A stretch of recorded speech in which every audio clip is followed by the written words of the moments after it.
Assalamualaikum warahmatullahi wabarakatuh. Nama saya Fitria Mangkat.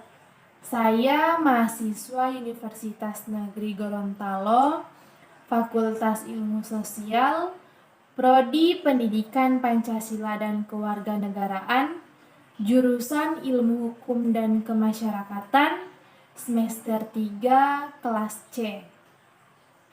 Tujuan saya membuat video ini yaitu untuk memenuhi tugas UTS dari dosen saya mata kuliah Sosiologi Politik. Di sini saya akan membahas mengenai sosiologi politik. Di antaranya poin-poin yang akan kita bahas yaitu pengertian sosiologi politik, pengertian menurut para ahli, ciri sosiologi politik, ruang lingkup sosiologi politik, konsep sosiologi politik, dan terakhir contoh sosiologi politik. Tanpa berlama-lama lagi, langsung saja kita ke pembahasannya. Sosiologi politik adalah ilmu pengetahuan yang khusus mempelajari keteraturan kekuasaan, pemerintahan, lembaga negara, otoritas, dan hal lainnya yang ada dalam kehidupan masyarakat dan mempengaruhi pola hidup yang ada dalam masyarakat.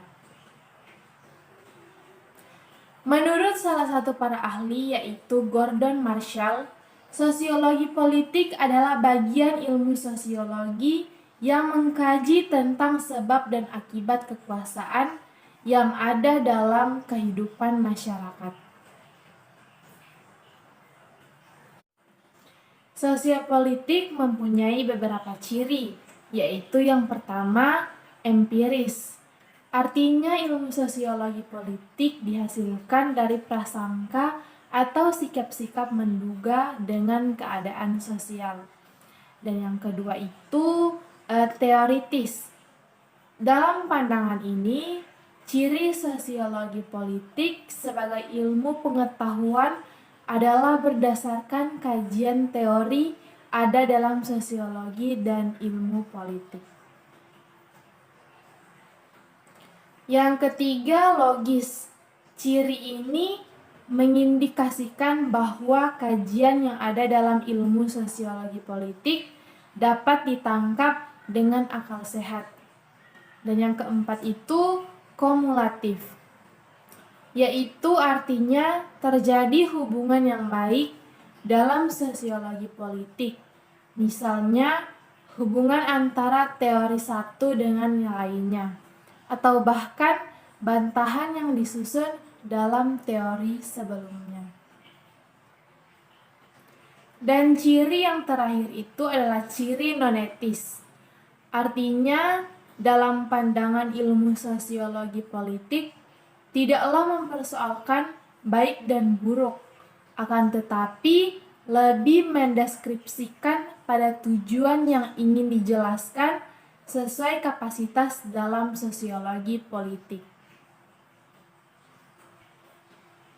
Selanjutnya, ruang lingkup sosiologi politik. Yang pertama itu ada studi tentang negara. Kajian dalam sosiologi politik yang pertama adalah spesifik dalam negara, khususnya dalam tanggapan masyarakat yang ada di dalamnya, serta kebijakan yang mesti diambil untuk melangsungkan dan mensejahterakan masyarakat. Ruang lingkup yang kedua itu studi tentang kekuasaan. Selain sebagai studi tentang negara, dalam peranannya, sosiologi politik juga dipergunakan dalam menggapai kekuasaan yang langgeng dengan cara-cara yang baik. Kekuasaan ini diperoleh melalui kajian dalam sosiologi politik, terutama dalam menarik partisipasi masyarakat untuk dapat memberikan kepercayaan. Selanjutnya kita membahas konsep sosiologi politik. Konsep sosiologi politik ini ada beberapa. Yang pertama yaitu sosialisasi politik. Sosialisasi dalam sosiologi politik sangatlah penting dilakukan bagi siapapun yang ingin memperoleh kekuasaan. Yang kedua itu ada partai politik. Konsep kedua ini berhubungan dengan partai politik dalam memberikan pengajaran dan memberikan wawasan kepada masyarakat.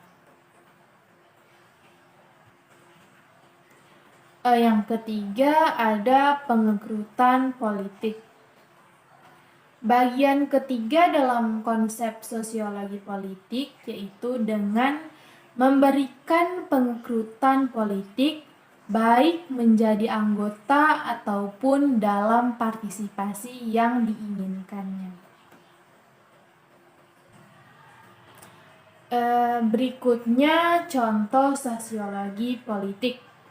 Di sini saya hanya mengambil satu contoh saja yaitu survei pemilihan umum atau pilkada. Kajian politik yang terlihat di saat ada survei tentang elektabilitas calon dalam pilkada atau pilpres yang dihasilkan data-data akurat serta rekomendasi agar dapat tercapai kekuasaan yang diinginkan.